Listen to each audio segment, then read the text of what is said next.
Hello, and welcome to the second session of Education Past, Present, Future. Thanks for joining us. I'm Jo Symes. I'm the founder of Progressive Education, which raises awareness of alternatives to conventional schooling and campaigns for change. This event has been organised to celebrate the launch of a new course on alternatives to conventional schooling, and I'll be sharing a little bit more about that later on in the event. But first of all, I'd like to welcome Lucy Aitkenread. Hi, Lucy. Hello. Lucy is an unschooling advocate, originally from the UK, but now living in New Zealand. She offers training around deschooling and matriarchal business. So over to you, Lucy. Would you like to introduce yourself and tell us a bit more about your work and help us to overcome our school wounds? I would love to. Thank you so much for having me here, Joe. It is really cool to see you. I would love I'm to see sorry it's so early for you as well, Lucy. 7 o'clock in the morning. it is. I was just saying to Joe how when I have to get up for things this early in the morning, it reminds me of the days when I had to do a paper round. And there's something kind of a little intrepid about it, a little like, oh my goodness, I can't believe I'm up this early. What am I doing? But I'm actually over the Oh, moon to be sitting here with everybody. So don't let me give the thank wrong you. impression. But I was just going to say that I would love to see more faces if people did want to come on the screen. It doesn't matter if you're wearing your pajamas or you're walking around your home or dealing with your kids or coming and going. That is all absolutely fine. It's just so nice to actually see faces on the screen. And I would love also for this to be a bit of a discussion. There's points in the session where we can have a good chat, and I would love to hear your experiences. Yeah, so no pressure, but if you are able to show your face, that would be amazing. I am wearing yesterday's makeup, so you don't have to feel like you have to be fancy to show your face. Yeah, so I am Lucy. I live in New Zealand with the people I share my life with, which is Tim, who's around about my age. He's an ex-teacher. And together we have two daughters, Ramona, who is 15, and Juno, who is turning 13 tomorrow. And they have interestingly never been to school. I shouldn't say interestingly like that because it's very intentional. We became identified with the term unschooling before they were anywhere near school age. Around Ramona's third birthday, I did a deep dive into John Holt's work, and I was reading how children fail, I think is the book, which seems like a very drastic title, but it is a drastic title. It's not How Children Learn, it's his other one. While I was at a forest school in the Black Forest in Germany, watching this big crowd of tiny children just navigating their world with such mastery, navigating their relationships, conflict, the natural world, and just like watching the adults at the Wald Kindergarten, the forest school, just hanging right back and letting these small people be the agents of their own learning. And so reading John Holt while watching this in front of my eyes for 2 weeks, it was sort of like an alchemical process that there was no turning back from. After that, I was like, I don't think our kids are going to go to school now, Tim. And from then on, they didn't. And we've just had pretty much a life of adventure, of twists and turns. We were in London at that time. We traveled around Europe. We ended up in New Zealand, where we raised our kids off grid in yurts. But now we live in a regular house by the sea. And we just have a wonderful relationship with our kids. It feels to me now, even though they're only 13 and 15, sort of feels to me as though we're on the other end of the whole thing in a way. Like they are really at the start of their life as independent young people. And I just look at them and I'm like, wow, it turns out that this really does work.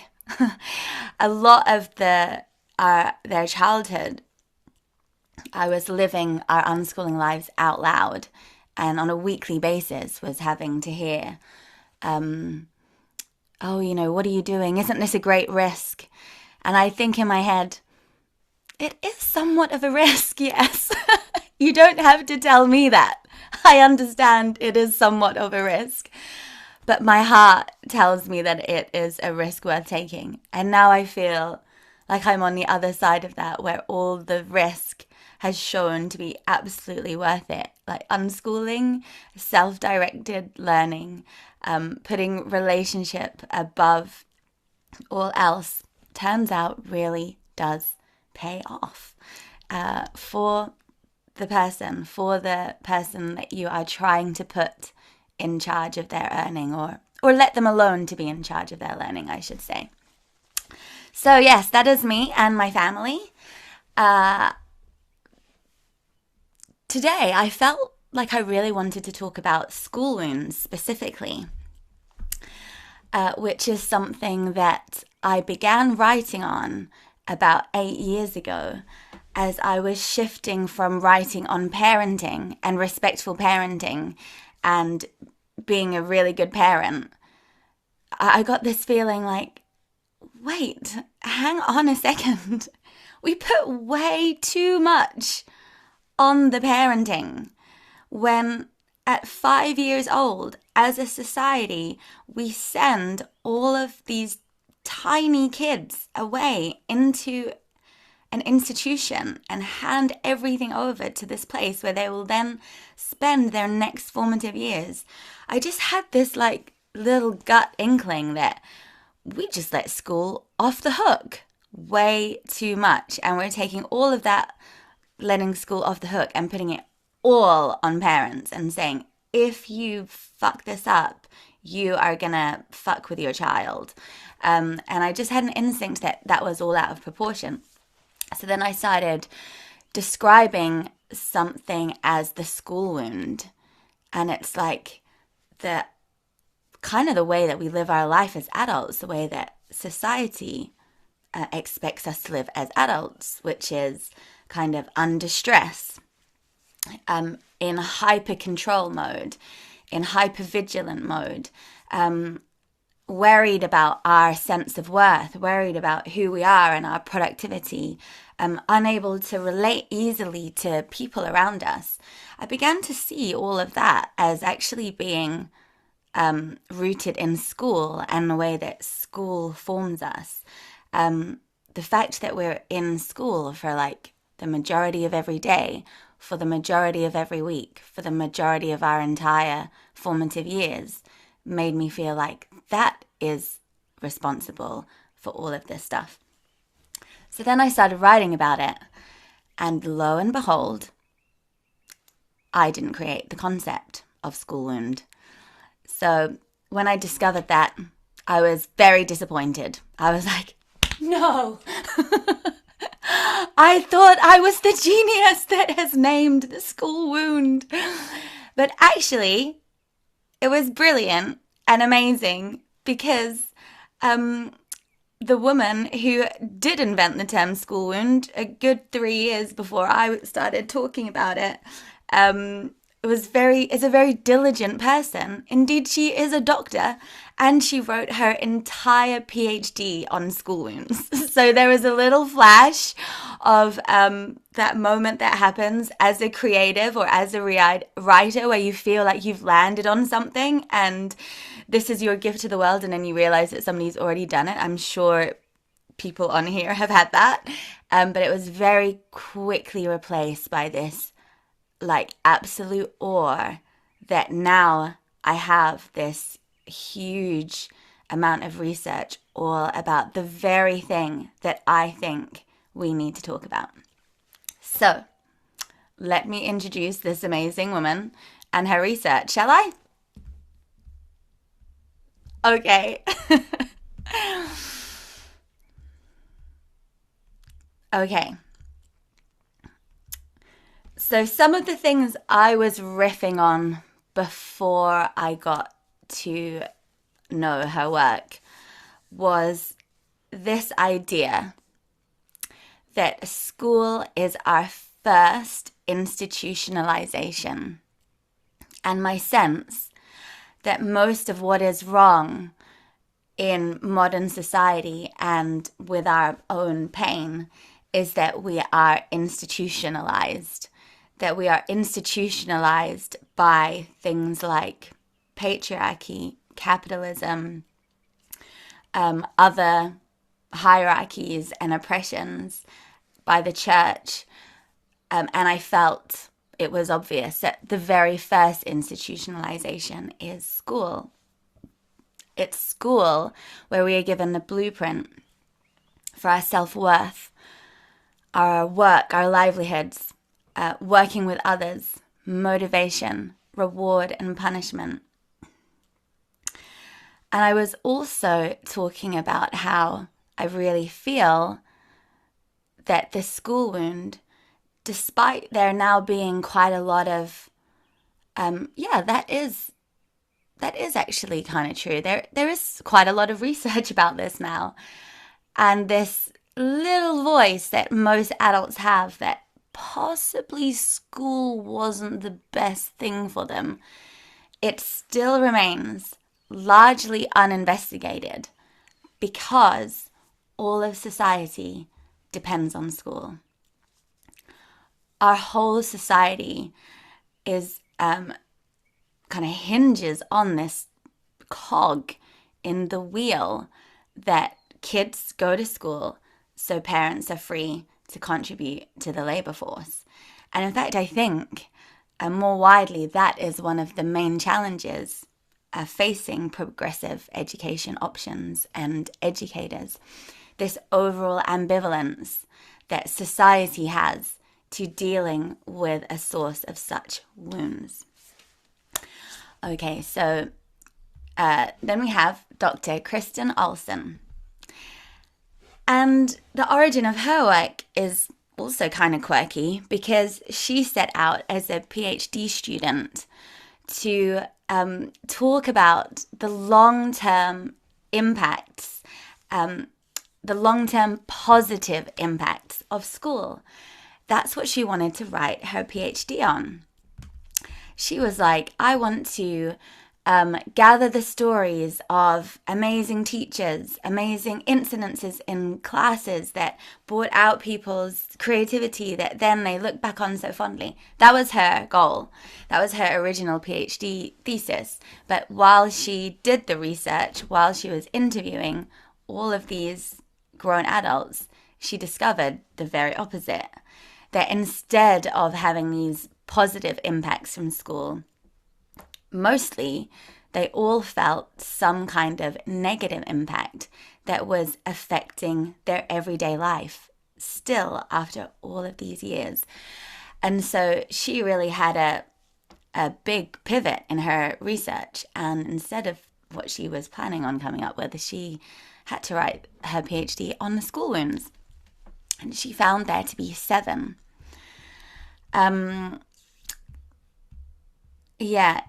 Interestingly, Brené Brown, and this was where I was coming at it, part of the my entryway into looking at school was Brené Brown's statistic that 85% of adults have experienced an incident at school that was so significant that it impacts their daily life. And that was research done on thousands of adults. 85% experienced an incident of shame so significant that it impacts their daily life today. So on to Dr. Olsen's 7 wounds. So the first one is the wound of creativity. It's almost the first and most obvious school wound. Brené Brown found that of the 85% of people, for 50% of them, it was to do with creativity. So the shaming incident was to do with like their voice, their ideas in an art class or in music. So this school wound of creativity, Kristen Olson found that it comes from students' own passions and interests being generally ignored, students' unique creative ways of solving problems, their outside-of-the-box answers to questions which fail to match their teachers' sheets, are not understood and are graded wrong by busy teachers. Tests that leave no open answers for every question, so there's no room for creativity. So the impact of this is that then we have like a majority of adults feeling that they are not creative, that they don't have any creative expression. The impacts of this on society are enormous, having so many adults blocked around their creativity, because there is no time like now where we really need intelligent, creative thinkers coming up with curious and creative and out-of-the-box solutions to this myriad of problems that we've got. The second wound that Dr. Olson found was a wound of compliance. So in school, students must continuously follow rules and procedures that they have no role in creating. They must complete assignments that make no sense in terms of their own learning needs. Students can't question these rules and assignments. If they do, they get labeled as a smart aleck or worse. And the impact of this is that we have a whole citizen base of people that will do anything to avoid getting into trouble. They learn to obey blindly, and in the process really don't make good citizens in our democratic society, which requires us to ask questions, shake up the rules, and insist on changing the rules and guidance that don't make sense. We also have individuals who hurt themselves by going through life following narrower paths that they take if they had not learned from school that it is dangerous to explore the edges and go off the path. So this one, I feel, really contributes to a lot of unhappiness in adults. Then we have wounds of rebellion. So some students respond to the arbitrary rules and assignments by rebelling rather than complying. They may, in some cases, feel intense anger towards the system that has taken away their freedom and dignity, towards the teachers who are complicit within the system, and then towards the goody-goody students we were just talking about before who are experiencing the wound of compliance, who go along with it. The impact of this is that the wound of rebellion can follow you your whole life and end up dictating a lot of your life. So whenever anything feels too controlling at all, even if that is in good things like some relationships or some advice in careers, there is an extreme pushback to that. Things like not wanting to commit or dedicate yourself to longer term projects because it feels like your freedom is thwarted. Inability to take direction from anyone because it smacks too much of an authority clamping you down. An overactive response to feedback or suggestions. It can derail important relationships because this inner rebel will not be told. I would love to just pause for a couple of minutes and just have an opportunity to hear from anybody that has heard themselves in any of those wounds. It might be in the chat, or you can raise your hand too.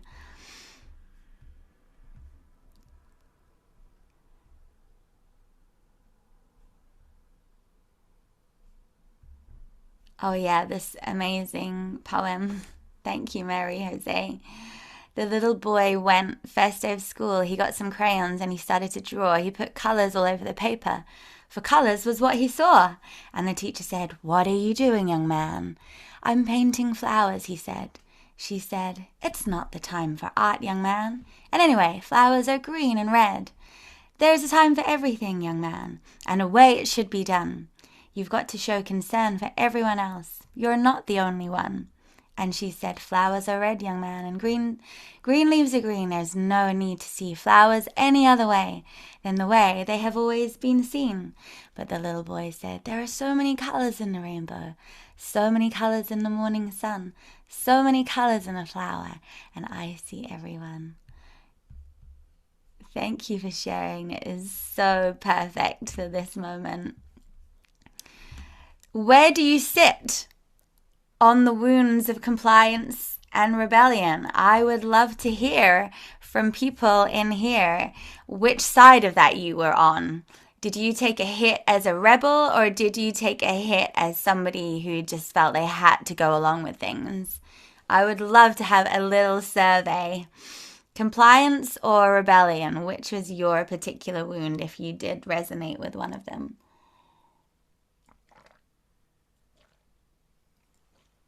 Constructive rebellion. I like that, Kendra. That sounds like you had very supportive parents for some reason. Compliance, a bit of both. So Philomena was stuck in the middle. Yeah, I understand that.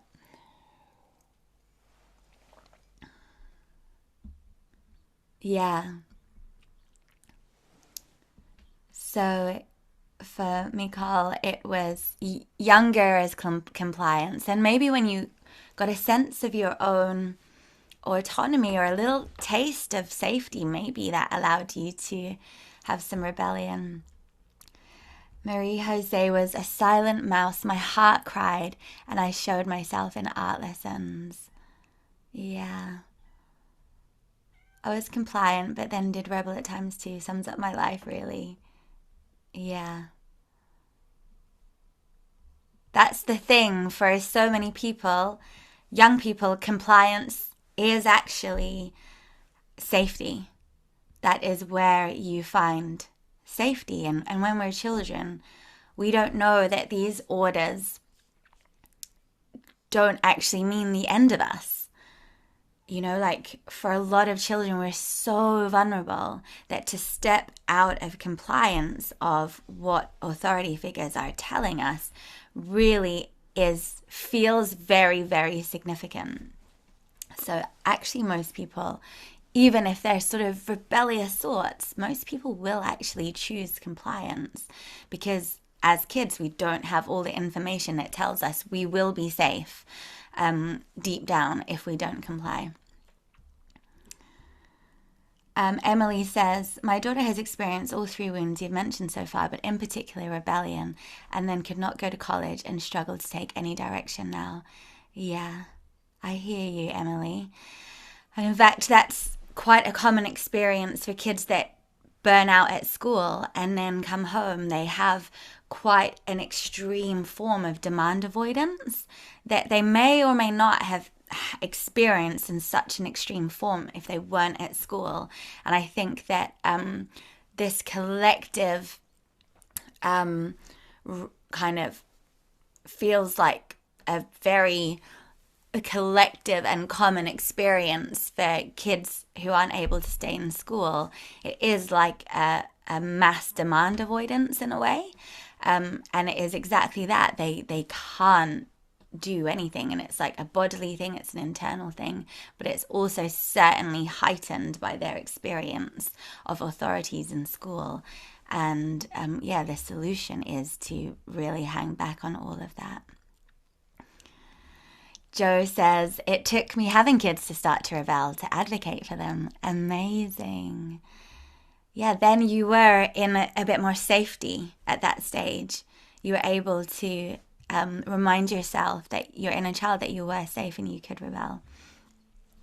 Philomena says, "Also was never creative and refound that in me, and the same with reading, hated reading, 100% down to the pressure from school for XYZ books only, and now started reading properly again in the last 3 years."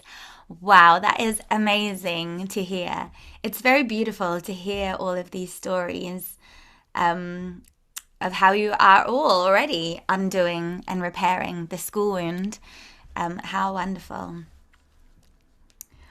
Oh, Marie Jose's father was the principal, so had to keep quiet. That is a double down on the wound, I think.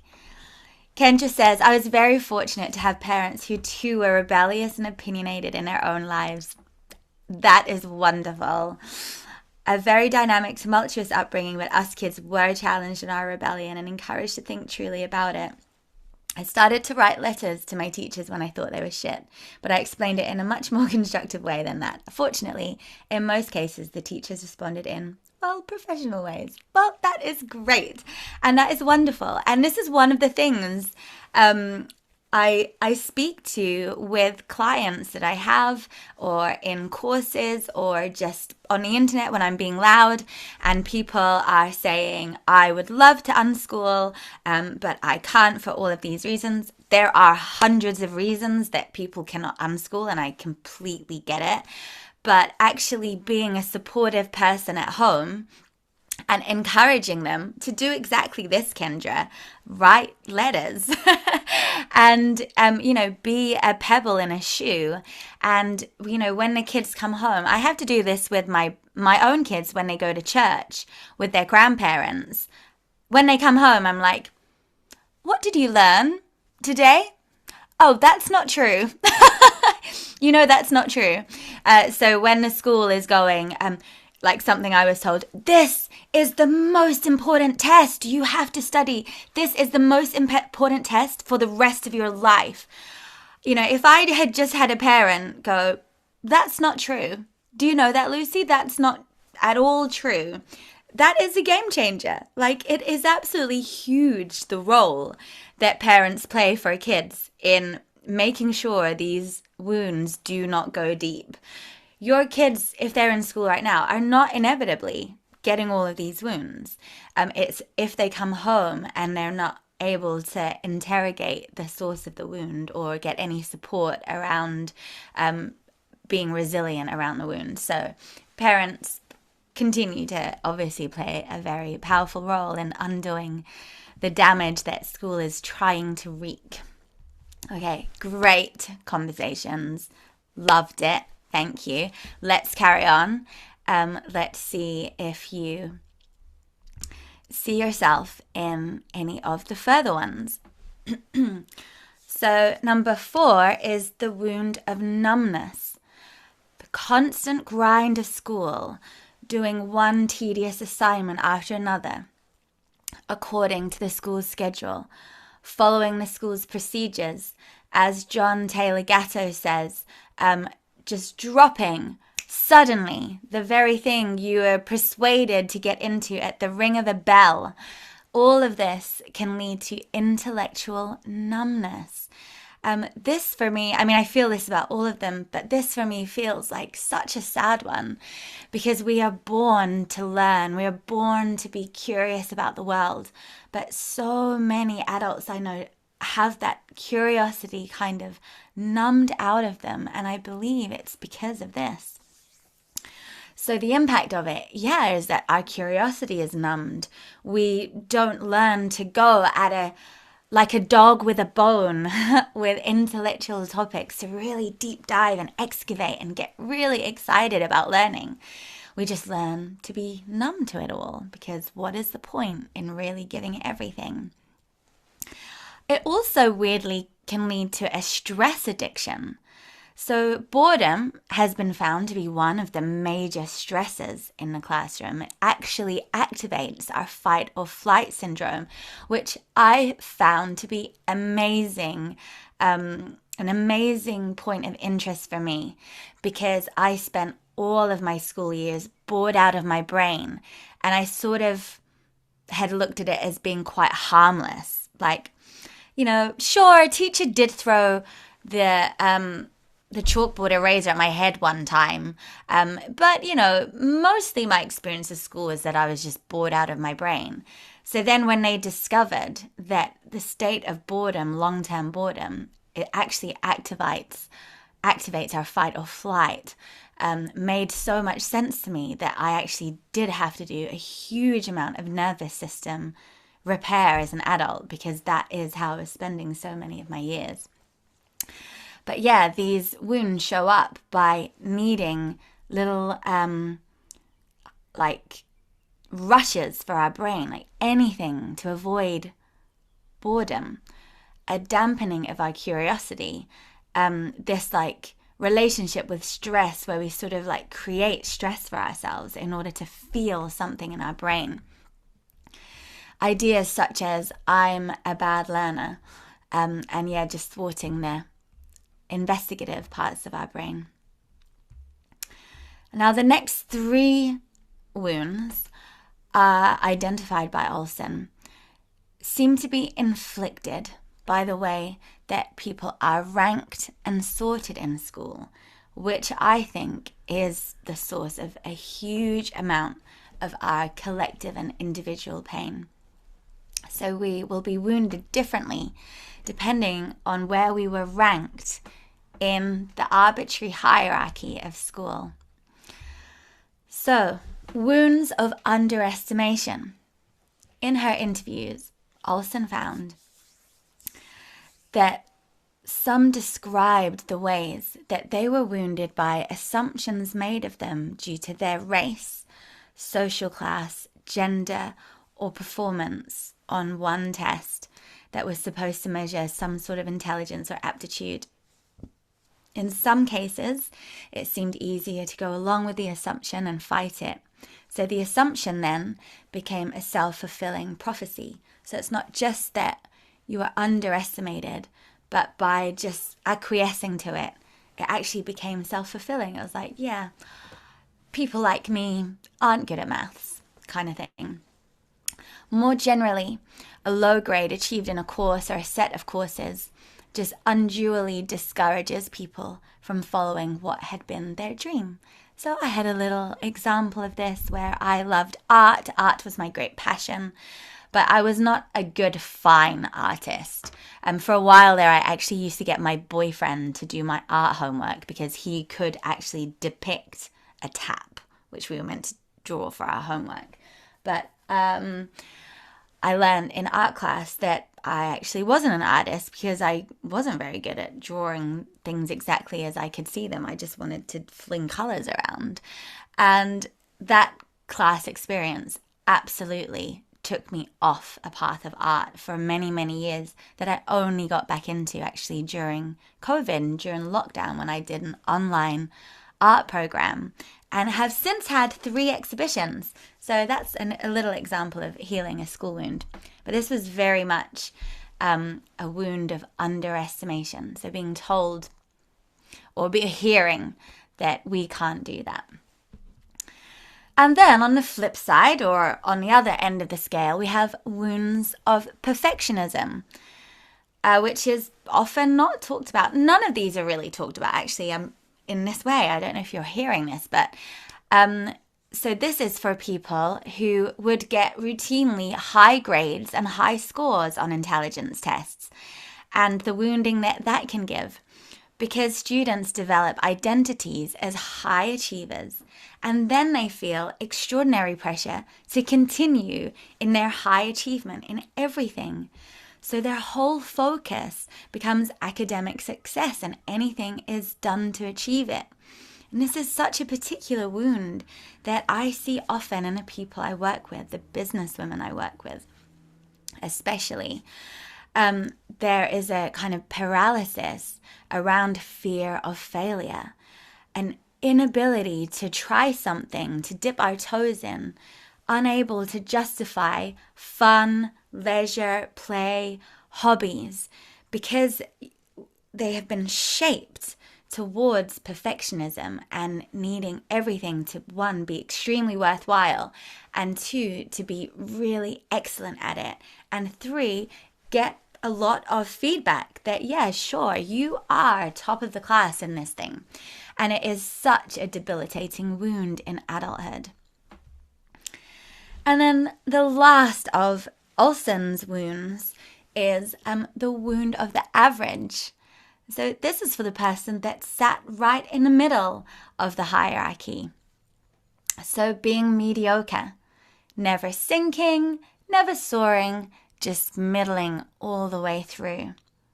And the impact of this that Olson found in her interviews with people were that the people who were wounded with this one described themselves as being insignificant, just people who don't matter much. In worse cases, they developed whole self-identities as people who are unimportant, always bound to just muddle on through and have a mediocre experience. Whereas it's quite possible in another setting without this wounding, all of those people could come into their own particular genius and live very fulfilling lives. So I would love to do a little check-in with those 4 and hear if any of those resonated with people.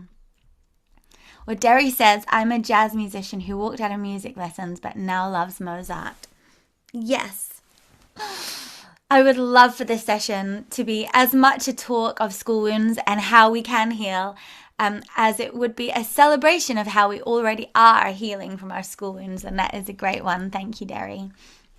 Philomena says, yep, my best friend is so talented with art, but she prefers black and white, and her GCSE teacher felt awful as her work was stunning, but not for the exam board marking. Yeah. So maybe she had at least a positive teacher, maybe.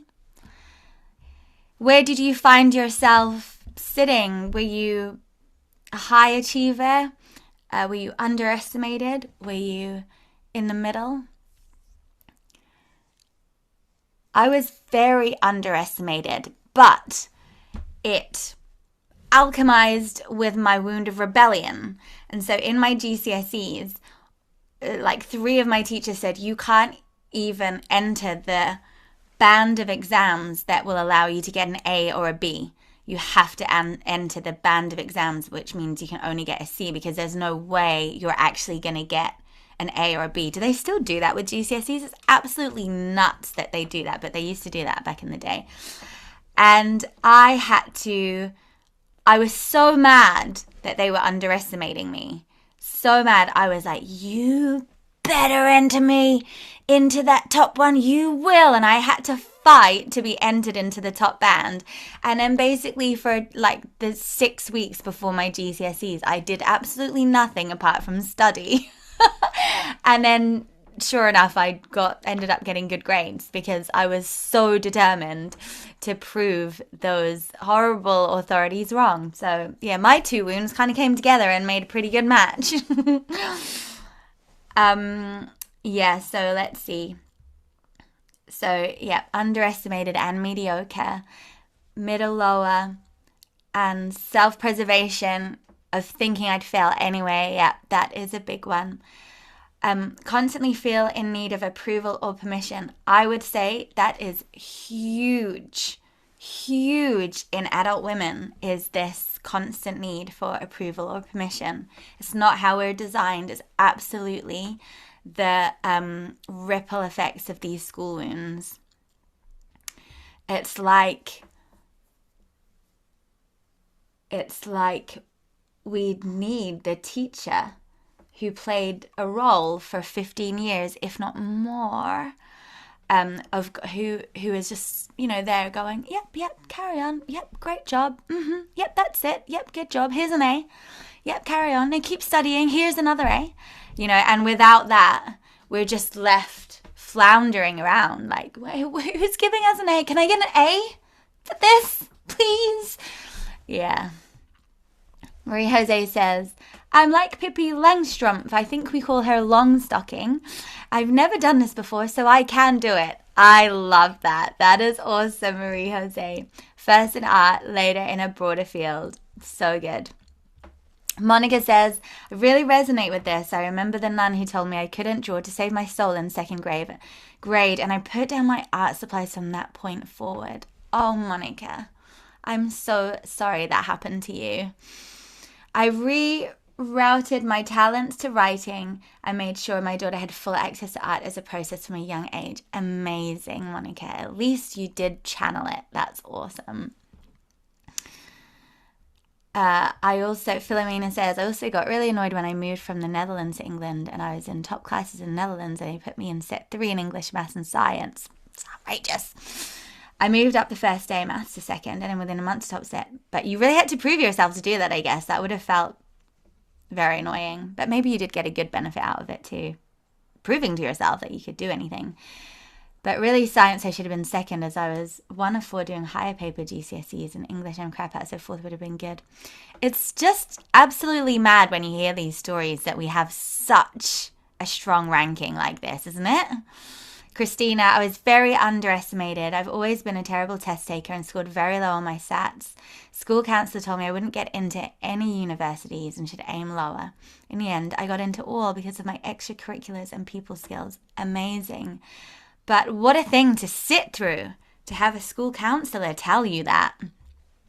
All of these incidences, I just imagine you sitting there having to hear that and having to experience that, and in such vulnerable state as well as children and teenage years, where we're really trying to understand who we are in the world, and then we have people in authority telling us this stuff about us.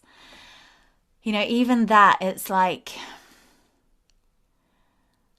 I just sometimes think, what if we raised a generation of children who weren't told anything about themselves, who were just free from any figures of authority telling them anything about themselves, like who they were, who they should be, what they're good at, what they're bad at. It's like zip. Just zip. And I think for me as an unschooling parent, I err on that side of things from an early age, like almost unduly or almost problematically sometimes, I think, because I'm so unwilling to put my thoughts into my children's mind because I want them to just grow without it, almost to a fault, I think. Cassandra was 100% a compliant overachiever.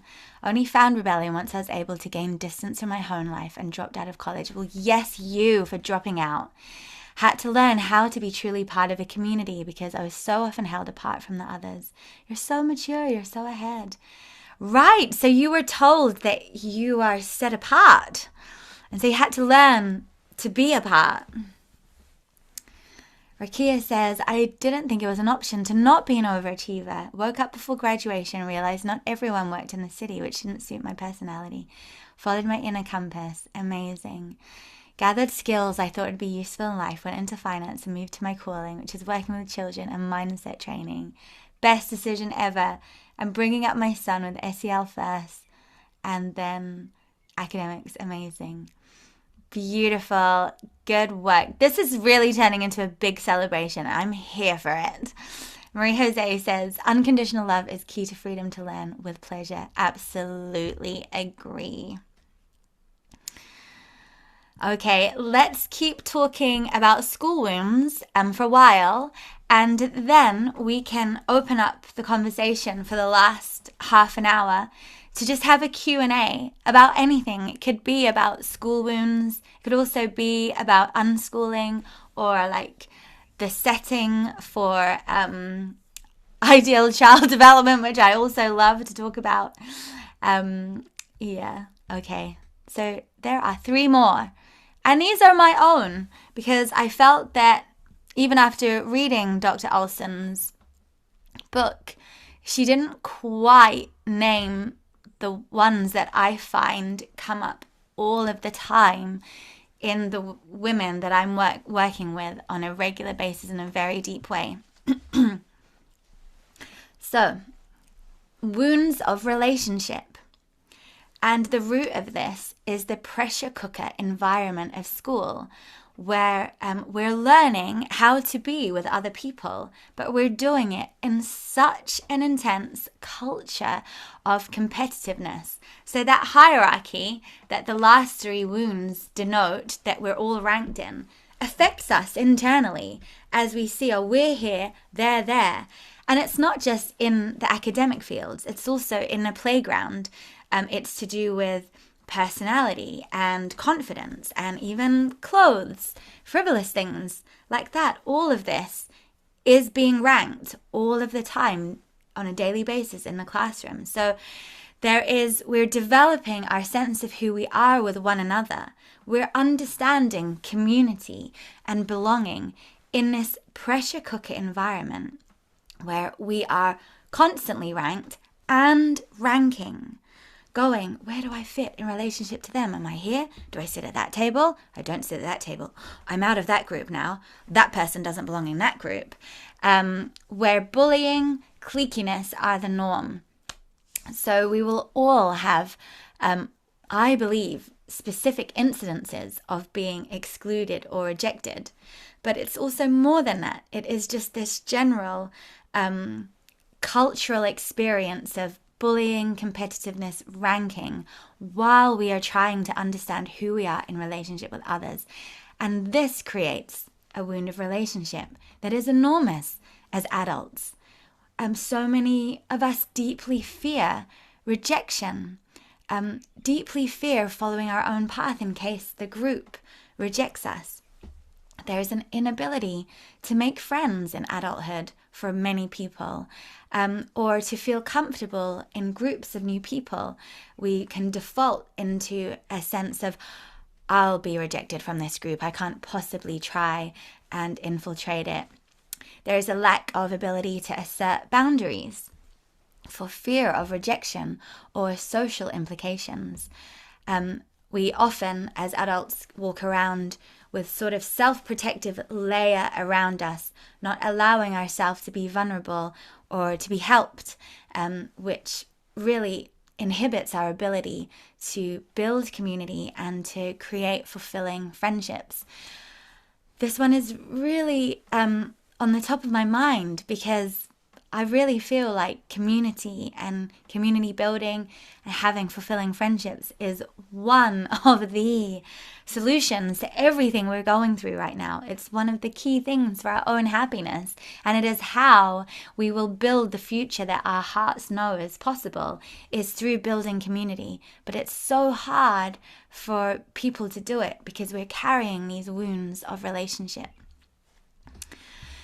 Then there's this overall pressure wound. And the root of this is being overscheduled to the hilt. So having to go from class to class to class to class, coming home and having to do homework and extracurricular stuff, having to do sports, competitions, all this stuff. One of the things you notice as an unschooling parent is how unnatural doing all this stuff is. My children rest so much. My children look like all of the mammals you see out there who spend extraordinary amounts of time resting. That is the natural human way to chill the fuck out as well, like all the other mammals out there. But we don't know that about ourselves because we've all been trained into overscheduling and busyness and moving from one activity constantly from one to the other and doing 19 activities all at once. Another root of these pressure wounds is the strict divide between work and play.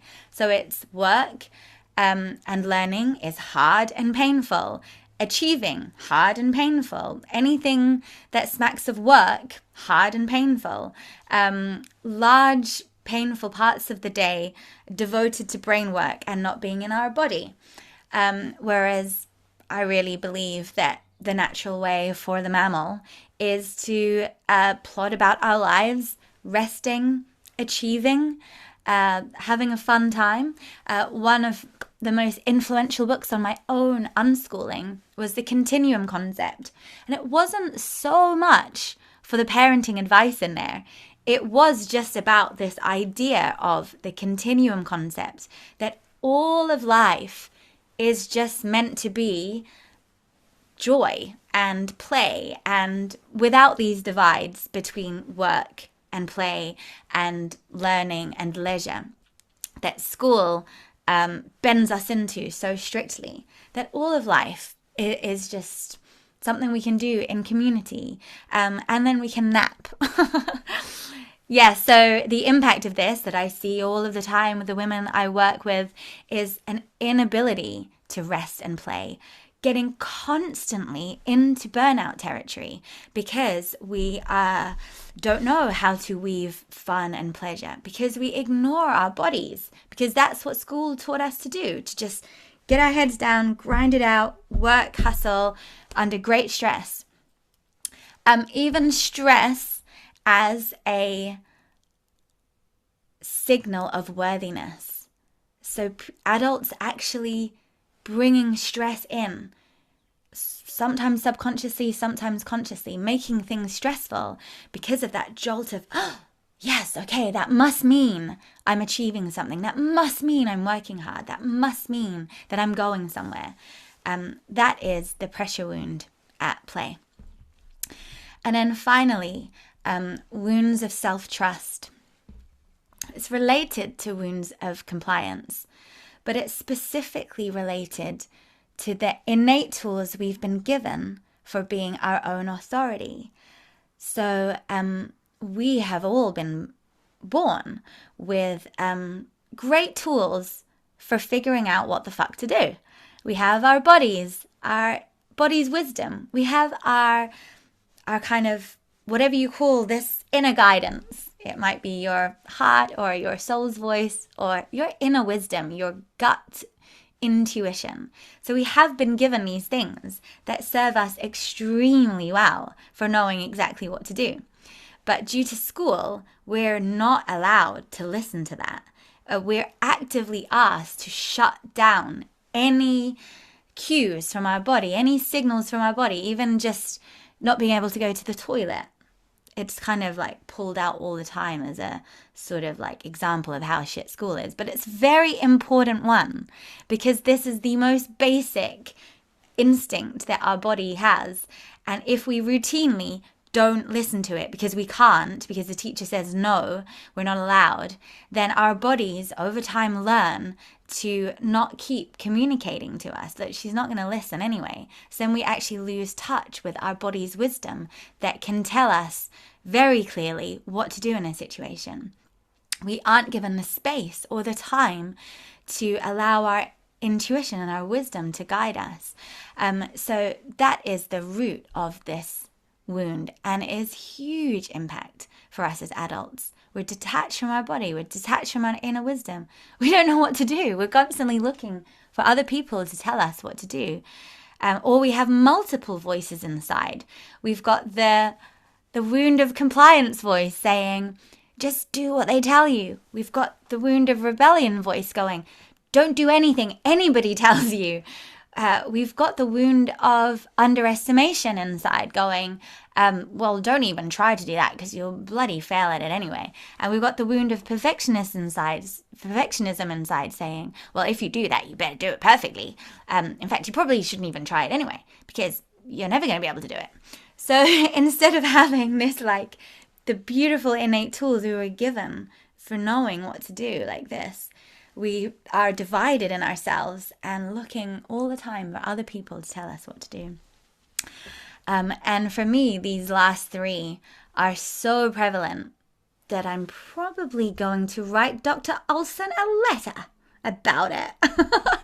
I'm not going to. I'm just going to continue to teach on them because these ones, I think, like all of them actually, are really undermining our own happiness and our own ability to build the world into something beautiful and peaceful, something that we can kind of get glimpses of every now and then, but find it so hard to bring into fruit. So I'd love to have a little check-in with you about those ones. Did any of them resonate?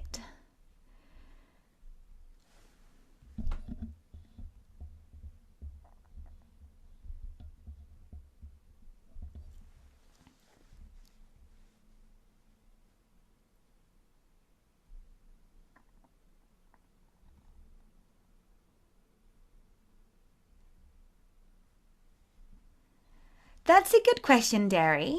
Maybe we could have a chat about that if you would be willing in a moment to unmute and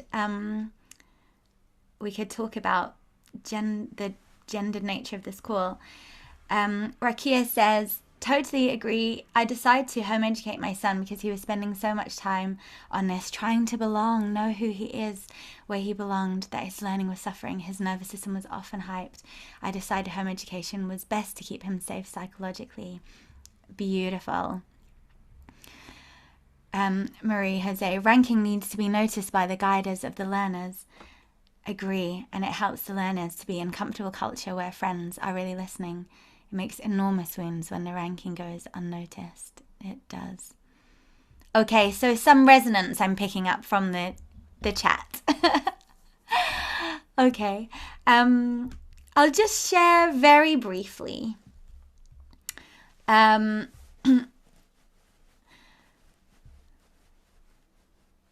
Around sort of the next stage. It feels already as though I'm speaking to the choir, like you already are doing beautiful things to heal the school wound inside. But I did think I would speak a little more just to that momentarily, how we can repair and soothe our school wound. I do feel like we will only be able to heal and repair our school wound if we demythologize school as an entity. So many of us are unable to demythologize school because for some reason it has been very important to us, or we still see it as the answer to society's problems. Like, for example, for some people, school was a haven because home life was so hard. For some people, see that in the collective, that school could really help kids. And it's okay to still have some of that, but it's still important to bring in the possibility that school did actually hurt you as well, to allow the complex mix of feelings about school, to be willing to see how school is innately wounding, even where there is possibility for it to also be a haven if you get lucky and have a good teacher. So first of all, I feel like as a collective, we need to demythologize school. And I think with my unschooling work now, more than anything, it's trying to do that, to demythologize school. And then just 3 little steps, really, I'm going to place into our group before we go into hopefully a nice, juicy discussion. The first is to take the wound outside of ourselves. So hopefully this session has helped you do that, rather than go, oh, I'm just actually broken. I just have an innate need to seek approval and seek permission. It's just a part of the way I am. Instead, very incisively going, that is not true. That is not who I am. That specifically is a wound of compliance. That specifically is a wound of like that. And being able to do that is really important for our repair. So not being so identified with this way and going, actually, I see that as the wound of this. That is the first thing. It's not an identity, it's a concept we were given in our formative years. So that is the first step. And even if you do that, that is, I believe, the most important thing. So that is the first part.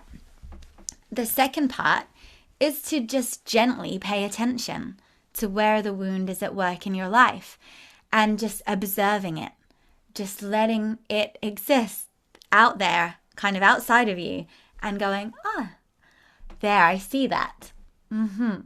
I gently observe that wound coming up and stopping me wanting to unmute my Zoom and ask a question.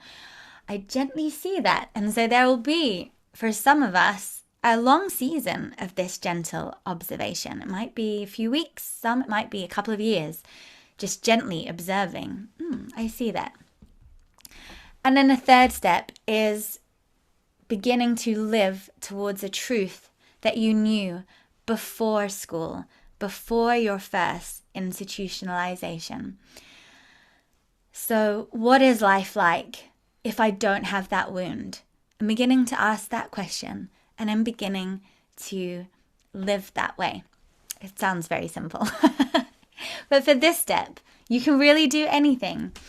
When I do this class as myself, it's a 2.5 hour class, and the last half is an inner child journey. And then we do some neural pathway rewiring. But really, for this step, you could do any form of like traditional therapy work or healing work or somatic work to help you live the way that you would live if you didn't have this wound. But you can do it yourself by simply asking that. What would my life look like if I didn't have this wound? Oh, well, I would paint. Okay, you would paint. Okay, well, try it. Just try and paint one thing every week. Even if it's horrible, just do it for the wound. Should be a slogan. Do it for the wound. Yeah, and get any support that you can for that. If you hear of someone doing an inner child journey, doing an ecstatic dance, stepping into it as a form of healing. So those are the 3 steps, and I would like to just share a little story of my own wound kind of soothing or repair, just to show you what I'm talking about with those 3 steps. So for me, I really experienced the wound of pressure while I was building my business. So pretty much 12 years ago this month, because it's Juno's birthday tomorrow, I finished my job at a big NGO in London, and I said, that's it. No more. I'm not working. I loved my job as well, but I just knew I could not work anymore for anybody else. I could only work for myself and be my own boss. And so from there on, I began building my own business. But I was carrying such a wound of pressure that I was creating my business by hook or by crook. I was totally disconnected from my body. And I had 2 tiny kids that I was unschooling. So sometimes I'd only get 3 hours in the day before everything erupted as it does. And so I'd go to the library and I would just sit at my computer. I would do like this. I wouldn't drink, eat, go to the toilet, nothing. I just could only do it that way. I found myself just completely ignoring all body cues and doing it under great strain. Like, I have to do this. I have to finish this. I've got to do. And I'm telling you, I did a lot of cool things in that time. I didn't build a successful business, but I did write a lot of books. I did write a lot of parenting things. I did have a good YouTube channel. So I did create a lot, but all the while was this very warped relationship with productivity and my body. I realized this was a school wound around the time I was writing on school wounds in this. I gotta write about school wounds. And then I began this gentle reconditioning and reprogramming of my mind. And for me, that began with reading books by Adrienne Marie Brown, things like pleasure activism, things like the endorphin effect. I really dove deep, probably under great strain, into learning how to listen to my body. And then I gently began listening to my body. It was a very slow process, but I began to go to the toilet when I needed to go to the toilet, and I began to eat when I wanted to eat. This very intuitive way of being with my body. And then I started reading wider, like, what was life like before institutionalization of humankind? And I found The Great Cosmic Mother book, The Great Cosmic Mother. And that gave me a spiritual blueprint for everything I was doing. So quite slowly, over a couple of years, I began healing that wound of pressure. And funnily enough, then my business really took off. So even though I was off-grid, I was running a solar-powered business that had been terrible, hyper production, no money. I then began orientating around my body and my inner wisdom, taking things easy, taking all the stress away, and then my business really began to blossom, which is why I now do what I do, which is helping women build matriarchal businesses, because this total reorientation is extremely powerful. There's one thing I want to say now, and it literally comes from something I've been thinking about this very week. And it's why I took out all of the big bits here about healing. I wanted to talk about inner child healing, about neural pathway rewiring. But I actually feel like some of the way we approach our healing is a little school woundy. It's a little hypervigilant. And I feel like hypervigilant solutions to our inner problems is a kind of school wound itself. So that is why I refrain from saying, hey, you've got to do an inner child journey. You've got to rewire all of your neural pathways using the 17-step thing. Mine is 7 steps, by the way, not 17. You have to do this, and this. And after you've done all of this, then you will be healed. Your school wound will be healed.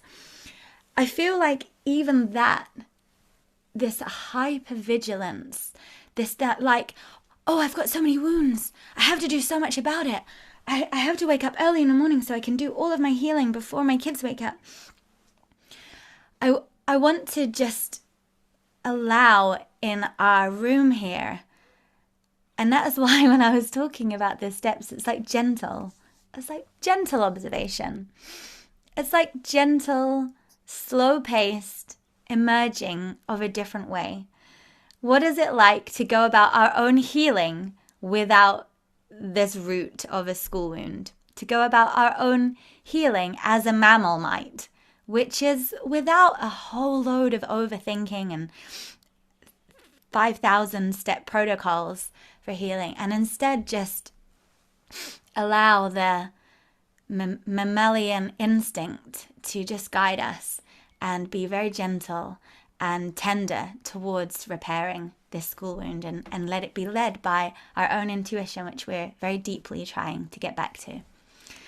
So that's my presentation, and I would love to maybe have some people unmute and to ask me questions about any of this.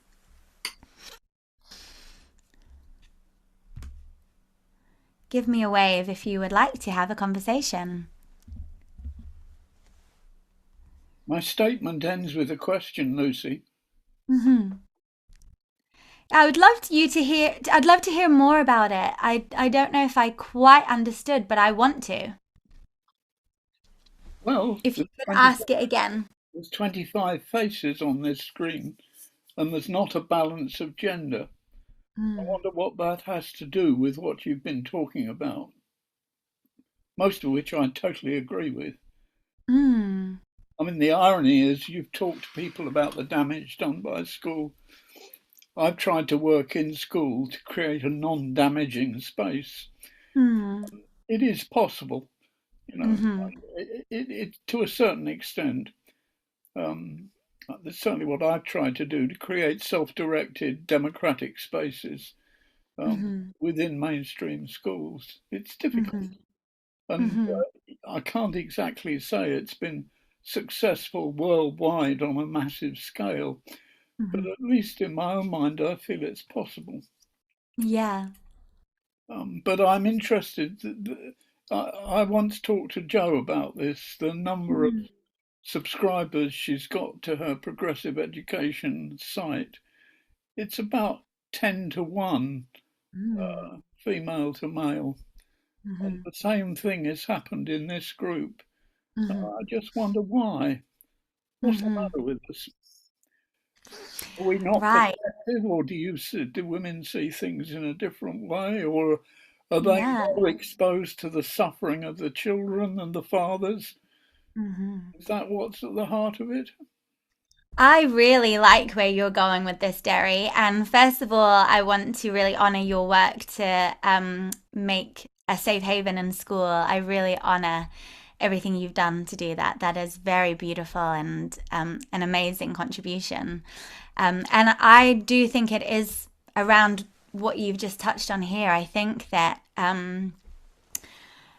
it's to do with the kind of core gendering of society that we have, where women stay home with the kids more than men. So it's sort of like a core gendering that happens way back when women have the babies and the men carry on going to work because there is more maternity leave than there is paternity leave.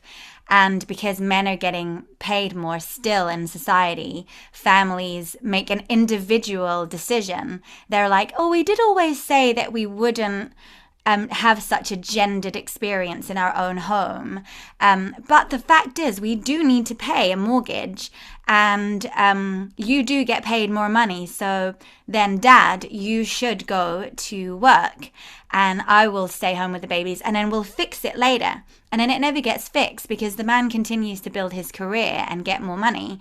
And then the woman, exactly as you say, gets to really know their child, like in and out, might choose some more alternative education methods, so then they're here, or they get to experience the extreme pain and suffering their kid is in at school, so then they're here on this call.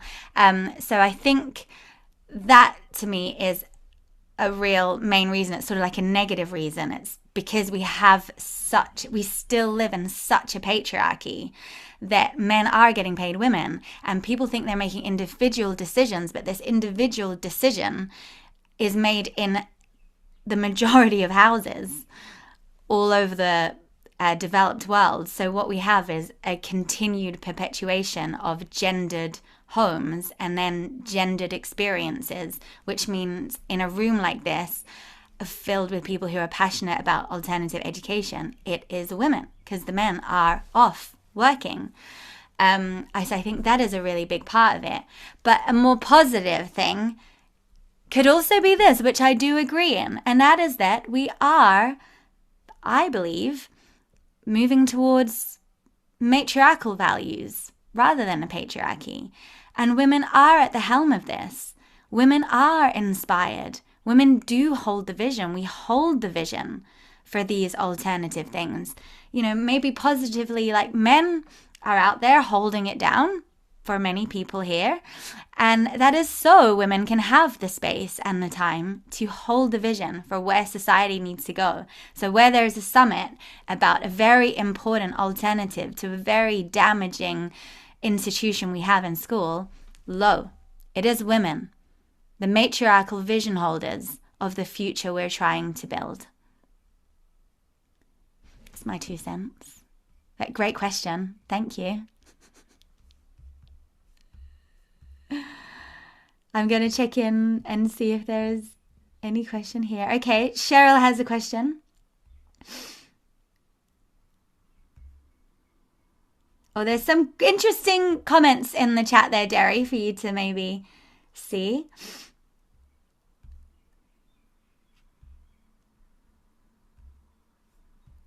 Cheryl says, this makes so much sense, but I have a question. Some of the wound examples you mentioned came from me from outside of school.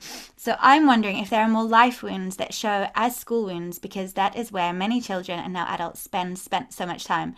So I question if school is really the issue, or if it is that we do not equip children in school or wherever they spend time to address or counter these wounds. Interested to hear your comments. Wow, this is a great question.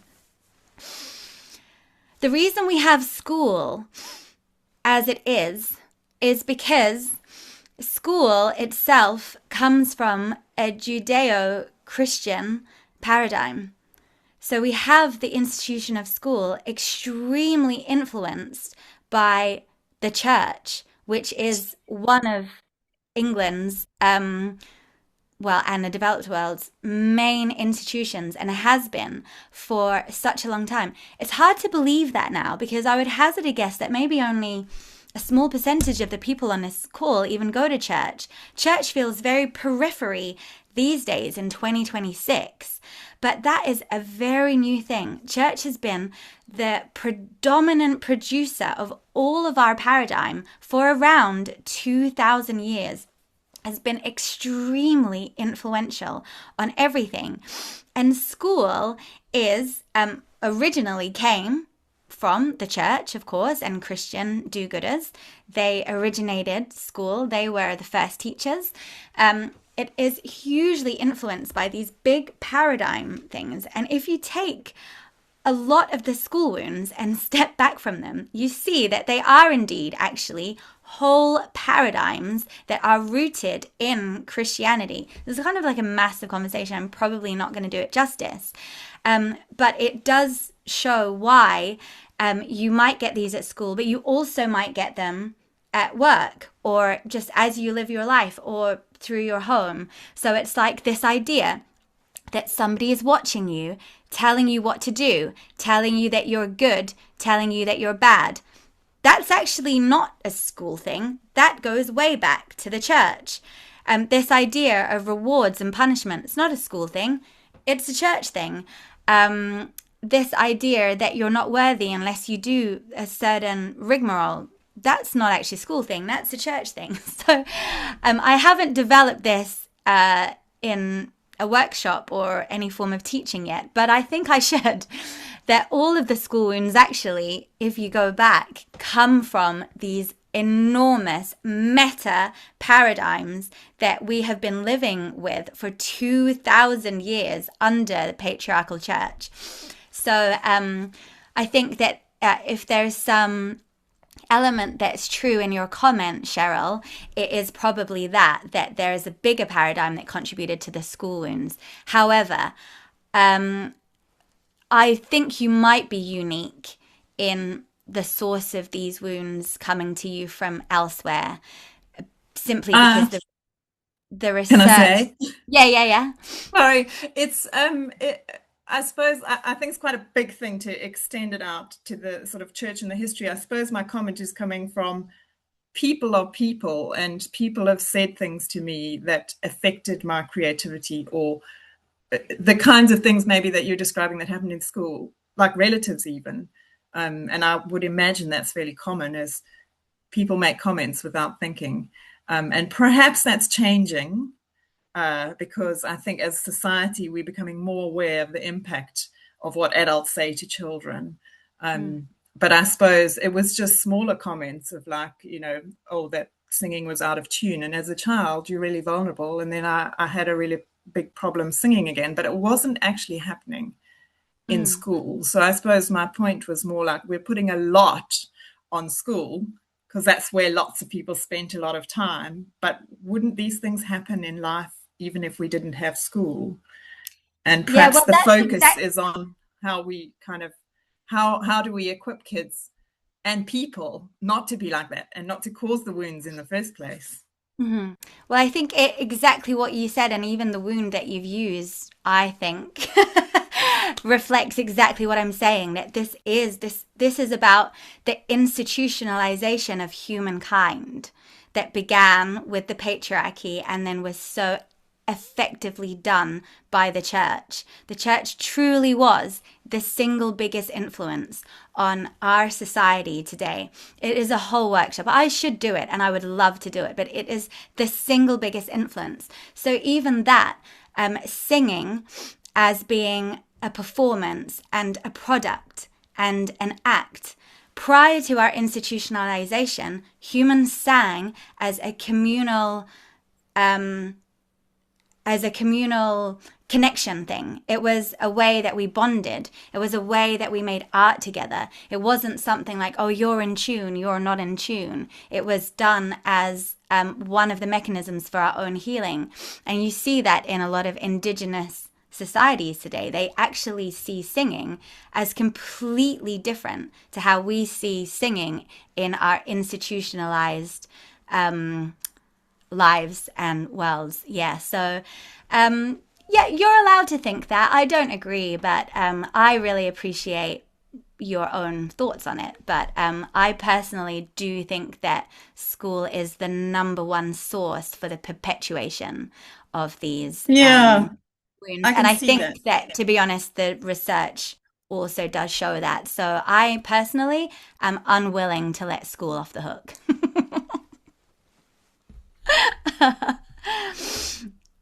I'm going to have a little check in with the comments. But if anybody would like to show their face and unmute, it is nice to have a little conversation.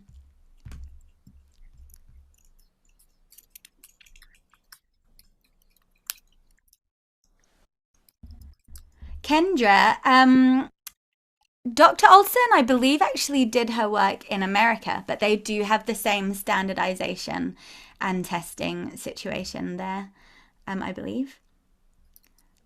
Yeah, so some great conversation about the gender element, Derry. Thank you so much. Yeah, true. So I think that's in response to the conversation with Cheryl. Gianna says school is where many people learn to be critical and judgmental. School is the socialization, right? So it's like, even that comment, you're out of tune, ooh, you can't sing. It's like, that is how we learn how to be with one another. It's where adults think they can just come out and say something extremely judgmental and mean. Yeah. Any other questions? I don't know if I've missed any in the chat, but I'm here for any questions at all. Give me a little wave.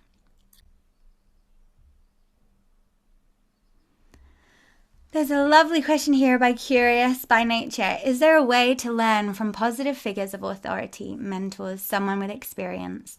What's the best way for adults to support children's learning? That is a beautiful question, and I know that there will be calls on the summit that do that real justice. But, you know, as somebody who is a kind of figure of authority in my own children's life, and they have never been to school, and I'm trying my best to protect them from school wounds, although I also do think they will get some because of the overall meta influences of the paradigm that we live in. They are getting their own institutionalization despite my best efforts. That is happening. One of the ways that I approach it with my own children is as someone who is there kind of holding the space for their own learning. So asking them, you know, what it is they're interested in. Actually not even asking very much, but just observing that they're interested in that and simply giving them what they need to achieve learning in that area. So I had a very beautiful example of this where my daughter decided to learn the bass, and we did have a bass and we had an amp, but the amp was broken. This was just literally 2 days ago. And even though I've never touched anything electrical in my life, I decided to undo the school wound of underestimation, and I got my screwdriver and I unscrewed the back of the amp and I fixed it. And then the amp was working, and then she started to try and learn some bass on YouTube, and we kept missing his fingers. Couldn't see where the fingers were landing, so she couldn't put her fingers on the bass. And so then she was like, I think it's there on the screen where the fingers are going. Those lines are the strings. And I was like, oh yeah, that's what a tab is. I was like, didn't know that's what tabs were. And I even play the guitar, but I've always just ignored tabs. And I was like, let's try and figure this out. And so we were like, that must be that string, and then that is where that finger goes on that fret. And so we figured out tabs together in that moment. And then after a few minutes, she was getting so frustrated that the tabs were moving too quickly off the screen. She needed to see the whole tune in once. So then she got her notebook and she wrote out the tabs in her notebook. And so then within 3 hours of going, I'm going to learn the bass, she already had some tunes, but she already had taught herself how to read tabs and how to write tabs out. And for me, I was like, this is the most perfect example of unschooling, because forever I've wanted them to play instruments, but I have decided there's no way I'm going to put any pressure on them to learn instruments. All I'm going to do is have instruments around the house and be musically interested myself. So that she was in an environment where music was around and it would be easy to learn. And then all she needed from me in that moment literally was to just simply sit there with her while she figured it out herself. All she needed from me was to be there. It was like a kind of solid presence of support. If there was like a little thing she couldn't quite work out herself, all she needed me was to give the tiniest pieces of information. She absolutely did not need me to show her anything. It was better that I didn't, because there was an expert on the screen. We love experts. Experts are great. And in time, when she's like moved through this season in the cycle of learning that is play and joy and just playing around, and she like really wants to become adept, then we will probably find a teacher. And then it will be easy for somebody with experience to take her to the next level. So I don't know if that was helpful at all, but I did think it was a cool unschooling story.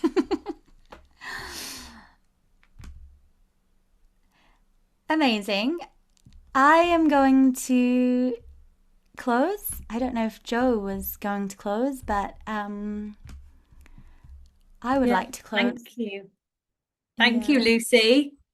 That was amazing. That was actually very healing and validating and just reassuring to know that we're not alone in feeling these wounds. Like I've really, as you probably already know, really struggled with imposter syndrome for all my life and fear of making mistakes, judgment, that constant needing approval. And it's just really reassuring to know it's not us, it's not our fault, it's not necessarily who we are actually. And it's just the way we've unintentionally been programmed. So thank you for naming these things and helping us to begin to heal and repair. You mentioned that you run a class on healing school wounds. Is that on your Disco Learning website? Yeah, I actually do have a class on it. So it's just a recording, but I can share that with you. I'm also currently enrolling my money and business program, which is 3 months long. And it's all about running businesses in a matriarchal fashion based on kind of nature, basically. And it's helped so many women. It's helped a lot of people in progressive education actually get their things off the ground and make them kind of sustainable things, which is what I'm really passionate about. It originated because so many people wanted to unschool in my orbit, but it's really hard to unschool and have a 9 to 5. So I created my course, Rewild Your Livelihood. That is enrolling right now. But yeah, I'll share some links to my things. But I would like to close with a poem, if that's okay. Lovely. So yeah, just want to invite everybody to have a little winter moment of this cycle that we've been through together. I really appreciated all of your contributions. Thank you for being so open and vulnerable. It's beautiful to have this sense that we are healing our school wounds together in small, gentle ways. But here's a poem by one of my favorite authors. You probably know it, but I find this poem to be deeply healing and to be the antidote to many of our school wounds. So if you so wish, you can put your hand over your heart or somewhere that's meaningful for you while I read it. You do not have to be good. You do not have to walk on your knees for 100 miles through the desert, repenting. You only have to let the soft animal of your body love what it loves. Tell me about despair, yours, and I will tell you mine. Meanwhile, the world goes on. Meanwhile, the sun and the clear pebbles of the rain are moving across the landscapes, over the prairies and the deep trees, the mountains and the rivers. Meanwhile, the wild geese, high in the clean blue air, are heading home again. Whoever you are, no matter how lonely, the world offers itself to your imagination, calls to you like the wild geese, harsh and exciting, over and over, announcing your place in the family of things.